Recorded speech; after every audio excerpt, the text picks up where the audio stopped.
$5 billion for de-embushing, and $3 million for debris and waste removal. He says this investment will dovetail into a broader program of cleaning and debris management. Additional funding will be provided to the 16 most affected constituencies across Westmoreland, 3 constituencies, Hanover, 2 constituencies, St. James, 5 constituencies, Trelawney, 2 constituencies, and St. Elizabeth, 4 constituencies. Beyond these parishes, other severely affected communities island-wide will also be targeted. So there is a constituency-based, parish-based targeting, but then we will go more granular to specific communities in other parishes which have been affected. Mr. Speaker, we believe that this is the most equitable and efficient way of using the resources. In addition to targeting the resources towards the most affected areas, he says the cleanup will see to the additional employment of hundreds, with the National Solid Waste Management Authority coordinating planning and work schedules. Residents of Berrydale in East Portland say persistent flooding has become unbearable, with even light rainfall leaving parts of the community underwater. They're again calling for urgent intervention, especially after recent weather events worsened damage to homes and livelihoods. Kevin Black has this report. Normally when flood come, the water come to like this level. Here the river start run down. Residents of Berrydale in East Portland say frequent flooding has for them become a lifestyle as river water continues to spill over into their community. They stress that Berrydale's close proximity to the Rio Grande makes the area extremely vulnerable during any type of weather, even a passing shower. Every time the rain fall, the drain block up, we flood out. All when the hurricane blow and we get rain, we flood out. The parish council are the place where we check for assistance and them for them the drain. Community members say the impact of the recent passage of Hurricane Melissa was especially severe for the raft captains whose rafts, the primary tools of their livelihood, were damaged or washed away. All the man in raft are gone, man. Them time, yeah. And most of them, unless who can't get one to save, like, protect it from before, but some of them can't protect it no better because them have something when they tie them raft and leave the raft station. So them things they tear down now can river come very unfoldable and get near to the asphalt, the driver's road. So I just said no. Locals continue to plead for a swift intervention to reduce the frequency and the severity of flooding in the community. Over here, right over is still we plantation and blow down and things need some more better facility or something, or some step take from somebody who can deal with something to it and make the place look like human being living, you know? Residents say without immediate action, Berrydale will continue to suffer the same fate with every rainfall. Kevin Black reporting for CVM News. Concerned residents in Salem St. Anne are voicing their frustrations over a noticeable decline in garbage collection services since the passage of Hurricane Melissa. Residents have reported that garbage trucks are hardly seen in their communities, with a recent surge in cases of leptospirosis and other preventable diseases. The residents are calling on the authorities to address the matter promptly. Well, to be honest, it's really disgusting. And there's a lot of flies, rats. Of course, it's very disgusting. And we hardly see the garbage trucks. Hardly.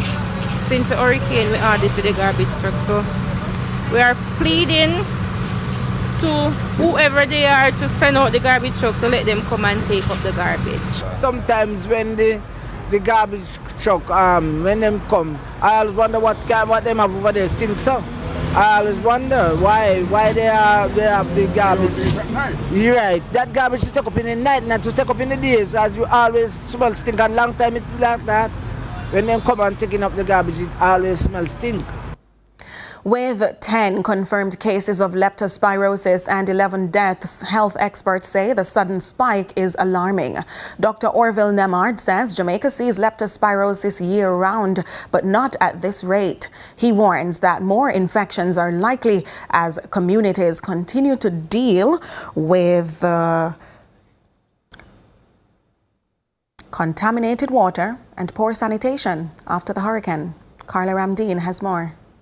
Jamaica is seeing a rise in leptospirosis cases, a bacterial disease carried by mammals. Dr. Orville Nemard says as long as contaminated floodwaters remain, the disease will continue to spread. In addition, there are the issues with currently, because again of the circumstances of the hurricane, food hygiene, hand washing, potable water. All of these factors go into play with the spread of something like leptospirosis. Dr. Nemard says the severity of the disease varies from person to person. The individual propensity to deterioration is really ill understood. It's almost a luck of the draw. Certainly the extremes of life will fare worse. That is the very young, the very old. But as far as being able to predict from an individual basis who will be mild, moderate, or severe, difficult to say. But he adds, based on how the disease is acquired, some people are more likely to contract it, like butchers and those working in floodwaters. As usual, if you have concomitant illnesses, meaning your diabetics, your hypertensives, whatever other risk factors you have, those will always add to the risk of your having a worse outcome than, say, a healthier person, somebody with a healthier profile. Dr. Nemard is urging Jamaicans to seek medical attention if they suspect they have contracted the illness. You will have fever and chills, headache, muscle aches, vomiting, diarrhea, and this can often be mistaken for so many other things. So your simple cold and flu can present with a lot of this. Further on, you may get redness of the eyes, and in severe cases, you may get jaundice, and you can see kidney failure, liver failure, meningitis, and clearly, as we have experienced, deaths associated with it. Carla Ramdeen, CVM News. Stay with us. We'll have more after the break.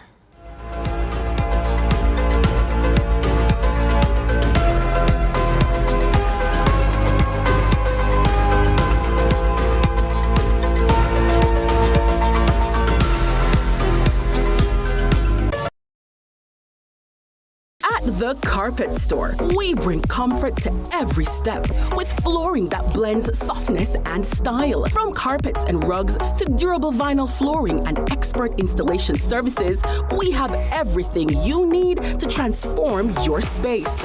And when it's time for a refresh, our carpet and upholstery cleaning service brings your flooring back to life. Visit us at 18 Dunbarton Avenue, Kingston. The Carpet Store, because you deserve the best. Get tiles and get creative with your floors, walls, and all the spaces in between. Our knowledgeable sales consultants are happy to help create your beautiful finish with the latest designs in first quality porcelain, wood look, vinyl, mosaics, natural stones, and countertops. At Creative, you will get every tile you need for your residential or commercial projects. Creative Building Finishes, your one-stop shop for everything tiles. Visit our showroom at 5 Red Hills Road or call 876-929-5553. Get tiles, get creative.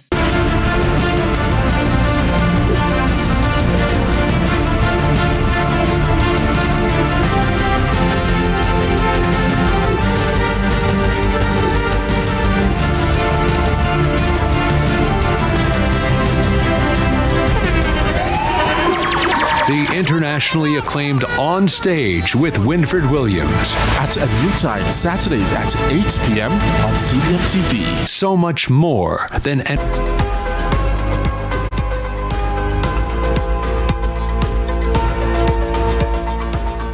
Thanks so much for staying with us. The Norman Manley International Airport NMIA advises that the runway will be temporarily closed from 7 p.m. today, Thursday, November 27, until 4 a.m. on Friday, November 28, 2025, to facilitate a critical element of the airport's runway end safety area, or the RESA, implementation project and an electrical upgrade project. Normal airport operations will resume following the completion of that work. There are no flights scheduled during this maintenance window, and passenger travel will not be impacted. However, airport users and the surrounding community may observe increased activity on airport grounds associated with the RISA project. And the runway work is part of PACAL's ongoing multi-billion-dollar project to extend the runway by 300 meters. We are now joined by the Labour and Social Security Minister, Mr. Pernell Charles Jr., for the latest on what's been happening with relief efforts in the most affected areas following Hurricane Melissa. Welcome, Minister. Thank you. And all the best to you and to all who are watching. Indeed. Minister, I know these are pressing times. I'm sure you are even probably in the process of heading to some of these locations, as I was formally advised. But residents are saying politics and personal connections have been determining who gets relief first. How do you respond to these reports of alleged unfair and, in some cases, delayed distribution of care packages? So I can tell you that we have to move beyond opinions and focus on the facts. The facts will present itself and establish that, particularly for Westmoreland, which is the center of the discussion now, consequent to the video that has been published by Member of Parliament Ian Hales, Westmoreland has been the beneficiary of the most assessments, the beneficiary of having the most assessors assigned to it as a parish, the beneficiary of almost more than 40% of all packages that have been distributed from the MLSS and partners have gone to Westmoreland. Most of our airlifts, most of our, operations. So it just does not spell sense. The perceptions do not accord with the reality.